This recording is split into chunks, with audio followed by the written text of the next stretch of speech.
What's going on, everybody? Got a fun video today. It's new kayak day with the XTR130 here. So I said that I was gonna pull the trigger on the XTR130. I ended up finally finding a buyer for the Autopilot 136. So that is at a new home now. And we have the XTR130 that we're gonna be ripping parts from the PWR that I've got here and moving it over to the XTR130. The PWR has been awesome, still love it. I mean, it's still brand new. As you guys know, I just rigged this out like a month or two ago. Going to use this as my throw and go in the back of the truck rig. I think I said that whenever I first started building this, but now it's official. I started adding way too much to this.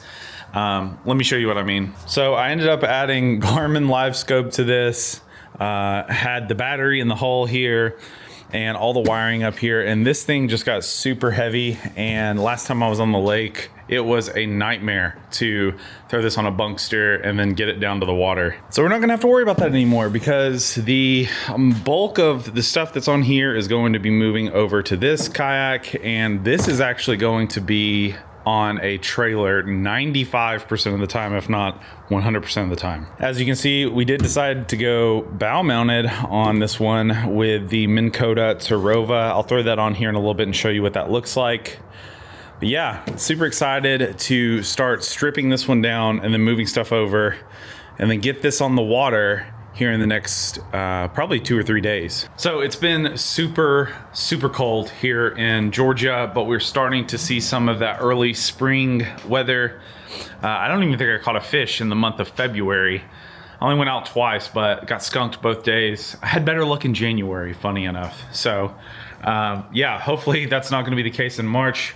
We are participating in the KBF State Challenge Series this month, for the month of March.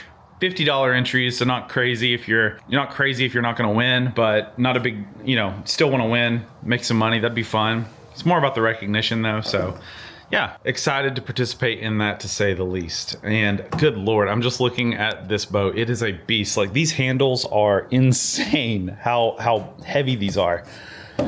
So I think the dry weight of this, once you have like the seat on it and everything, is, I think it's like 150 pounds compared to this, which I think is probably like 30 pounds less than that, somewhere around that at least. But yeah, it's definitely a lot wider. So you have 35 inches here.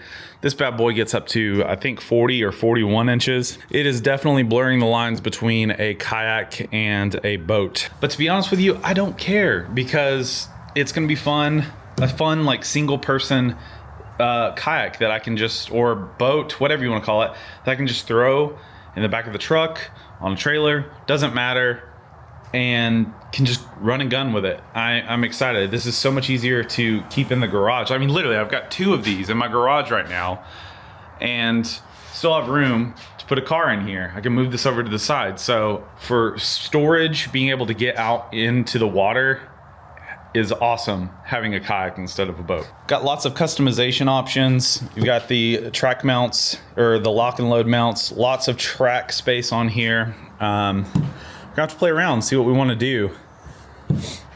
Like I said, they went ahead and rigged up a lot of stuff for me. Shout out to Festive Water in Cumming, Georgia. Nathan Skinner, one of the owners, awesome guy. Super easy to chat with, and helped me get this rigged up the way I wanted to. He actually built this custom plate here for the Nucanoe puck, so he didn't have to drill into the kayak itself. So, and then just ran the wire underneath here. So yeah, super cool. Get inside the hatch here and look, I haven't seen that yet. Look at that. So yeah, he said that Chad Hoover's actually doing a video on ways to do some cable management here, kind of melt this down so it doesn't bend the wire too much. He actually ran this to the back of a Nucanoe plug here.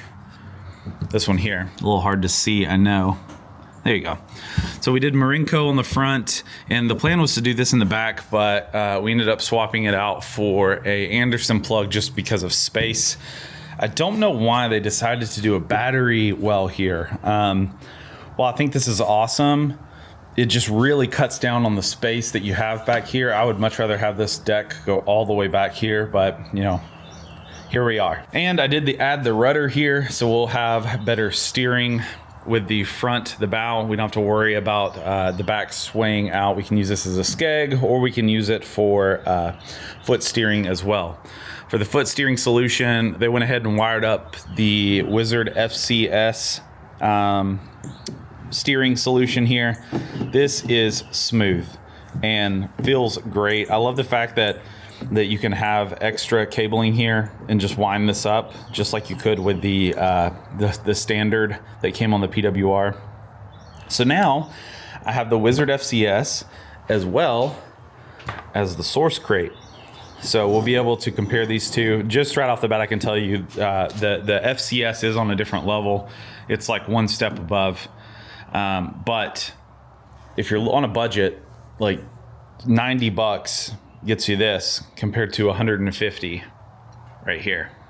But I know this video is really all over the place. I'm just super excited. Wanted to do a brief overview. So yeah, I'm gonna do a little bit of rigging here, and then we'll check in here in a little bit later. So it's been a little while. I've got a lot more stuff moved over to the XTR130, and I want to show you what it looks like. So let's take a look. So you can see we got the Minn Kota Tarova. Of course, this isn't gonna stay on there while we're actually out on the water, but this kind of gives you an idea of what it's gonna look like. I will say, I think that this is a step up from the Motor Guide, at least from a remote standpoint. This thing is beefy.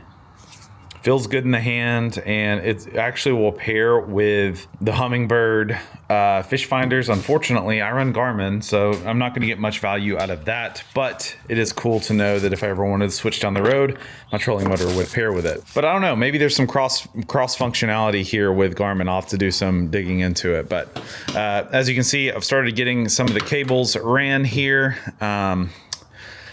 Basically took the boondocks and cut off didn't cut off, but I'm not using the risers, and I drilled into the bar itself. So this kind of sits flush here. I feel like that's pretty much a good height. We may actually add the risers back eventually, but I like the idea of being able to step past this. If I want to get up on the deck, I can.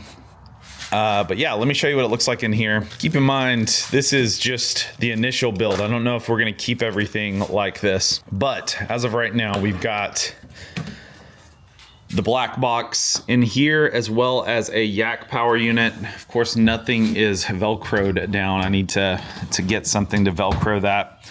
I may eventually end up getting a computer plate, but to be honest with you, I just don't see the need in it right now. Hopefully this hatch stays dry and it's nothing I have to really worry about. But yeah, you can see there's the yak power unit over here to the side. We'll just throw that over there.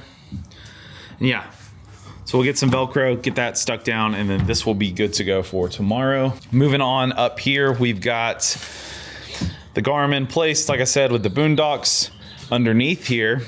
I've got it wired for the battery as well as the remote here.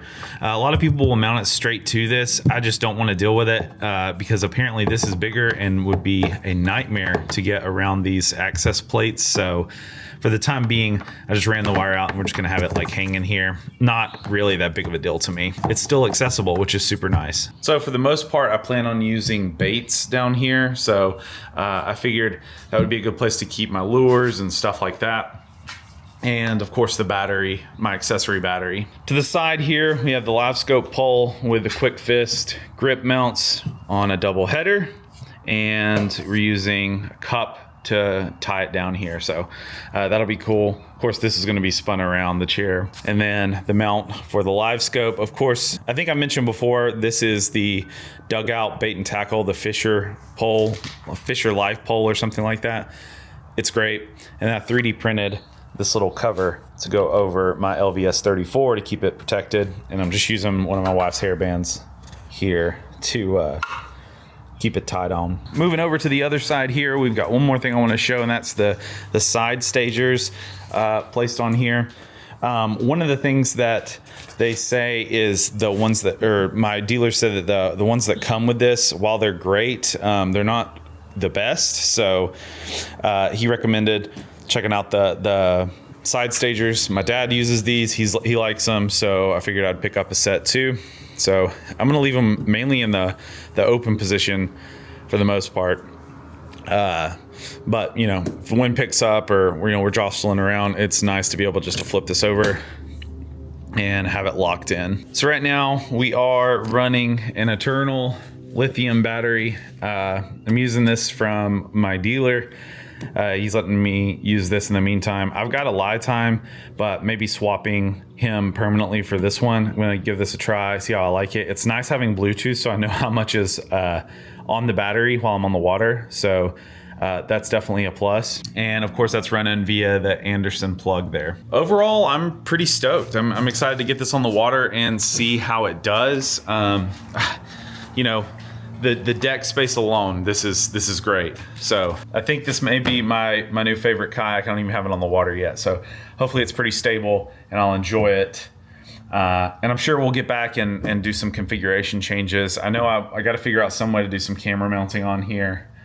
Because right now I'm only going to be using the one on my chest, but I would like to have a permanent mounted camera on the XTR. So that'll come in a future video though. If you guys want to see more about the XTR130, kayak fishing in general, bass fishing, we're going to be doing a lot of boat fishing this year too, hopefully. So yeah, if you're interested, make sure to hit that subscribe button and we'll see you next time.